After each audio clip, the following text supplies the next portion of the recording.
guuleed aadan cabdi waa wiil dhallinyaro ah oo ku nool magaalada Buuhoodle wuxuu eebba ku manaystay hal abuur cajiib ah wuxuu gacantiisa ku sameeyaa diyaarado yaryar iyo waliba noocyada kala duwan ee gaadiidka waxay dhalinta lodkiisa ah ku garan og yihiin ama ugu yeedhaan injineer Guuleed halkani maaha xarunta shirkadda diyaaradaha ee Boeing balse waa goobta uu Guuleed ku farsameeyo qalabka kala duwan ee uu sameeyo haddii uu heli lahaa dad gacan qabta waxaa suurtagal ah inuu ka mid noqon lahaa dadka dalkooda wax ku soo kordhiyey waxaase jiray ballanqaadyo saqiiray oo siyaasiyiin uu horay uga helay Guuleed wuxuu inoo sharaxayaa qaar ka mid ah diyaaradaha iyo qalabka kala duwan ee uu farsameeyo nolosha qoyskiisa iyo wuxuu ka tixraacay ama ka hindisay dayax gacmeedkii Itoobiya ay dhawaan dirtay soo dhawaada saaxiibayaal diyaaradan oo nooceedu yahay Airbus King Air 315 oo ah diyaaradaha caalamiga ah ay ka haystaan ninka inta badan madaxda oo aan ka soo nashqad qaatay diyaarad ku soo degtay garoonka diyaaradaha Buuhoodle Ismaaciil Mire International diyaaradan oo nooceedu yahay 2 matoorey oo dhamaanteed kooda shaqeynaysa maayada qulqulka korontada ee loo yaqaan IC-ga ama electric magnesium halkan waxa ku jira office-ka laga hago diyaaradda oo imika kuraas imika adugu farsamo laba ku jirta laakiin kuraas uu sameeyay dhamaanteed waxa loo wada shaqeynaysaa korontada kuwana waa baalasha ay ku shaqeynayso diyaaradda calaamad waxay leedahay 6 kilob signalka ay bixiso diyaaradda marka ama soo dhabax soo caaga dhiganaysa ama ay ka kacayso oo dhamaanteed la wada shaqeynayso kuwana waa fuulka ay taayirka hore ku soo fadhiisto marka taayirka hore ku soo fadhiisanayso dabada waxay ka bixisaa iyo xagga hooseba markay matalan basamada ay ku jirto hawada ku jirto kuwana waa daaqadaha rakaabku ay matalan ay ka daawadaan cashiga ay dul marayaan inta shaagaga ay ku soo fadhiisto oo ah marna way laamaan marna way soo deesaa imika maanta hal cilad baa ku yar jirta oo geerarkii ku shaqeynaysa baan maanta ay taayirada ku laabis kuna soo deynaysa baa ka yar ciladaysan laakiin wataas waa darksan diyaaradan waxa laga lahaa dalka Australia oo waxay keen jirtay madaxweynihii hore خاتم كان شفت على خليف كلار أو الديارة عشان مالن ده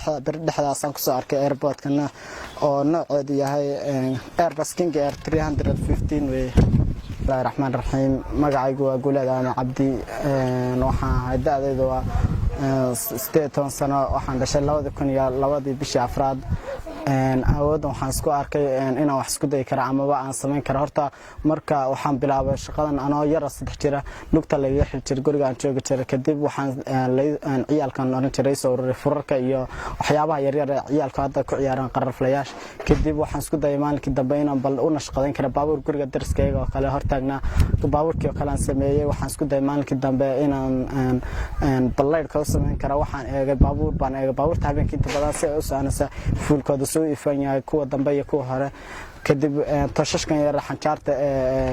أنت بدن لايف صدا ساقات قلوب بدي هذا اللود قلوب من حنسقول حرسي إلكتريك مغنيسيوم كدب إسكوش قاينا يعني دمانته كدب هذا وتو وحن كوسي درينا بل عن جوحين كرا وأنا فكره وحن إسكوده حاول دواتي عن إسكوده حفظا تمام لو حيره كدب حفظ عشان كنت جابيه وإسكوش قايسة كدبنا لبا جربنا سميه qoyska waxaan imika afar carruur iyo hooyo bas aab wuxuu dhintay anagoo yar yar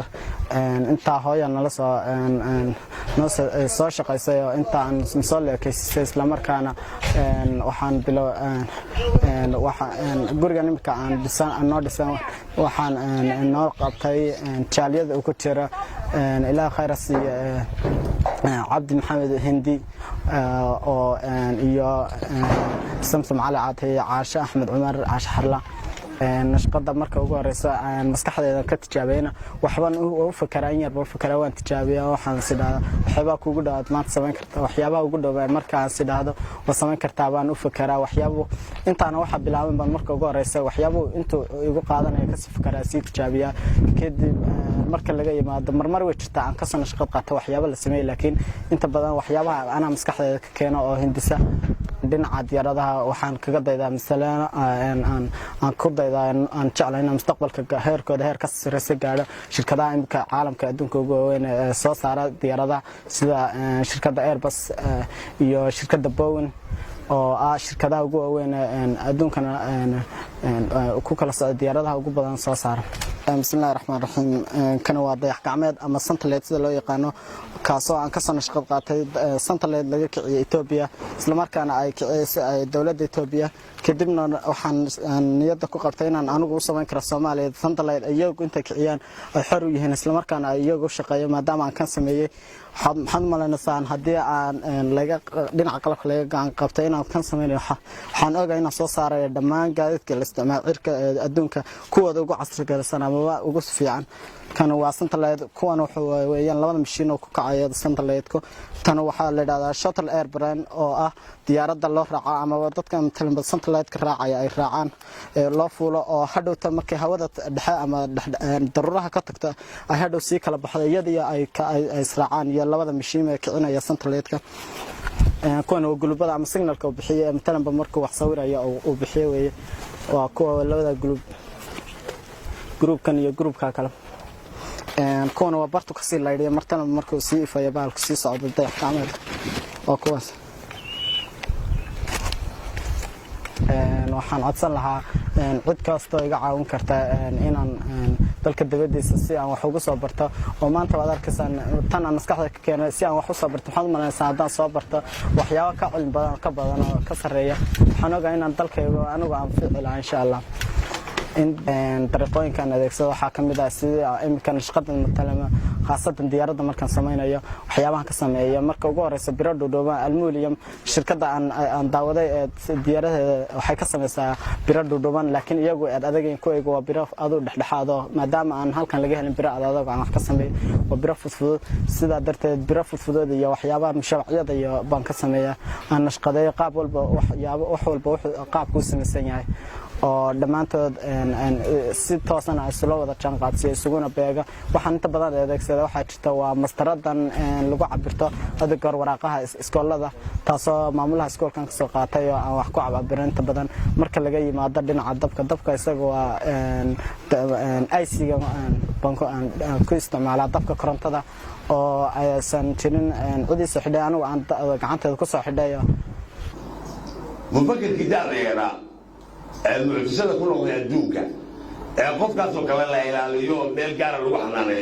قول ديره وكرسا نجي باو سيتي ولا سمي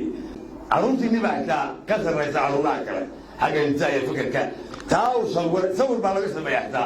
طيورنا waxa صور بالو سمي marka hore sida guriga kala naqshad loogu sameeyay guulada hadii la sii biri galiyana way gaalada way baqaadan lahayd qofkaas oo kala qaata way ilaashadaan waa ikhtirac wax cusub soo kordhi ما يا وين واحد معنا لو ولا بينكم ودتك واوين مقع على قبل كعيب كنت على كاسنا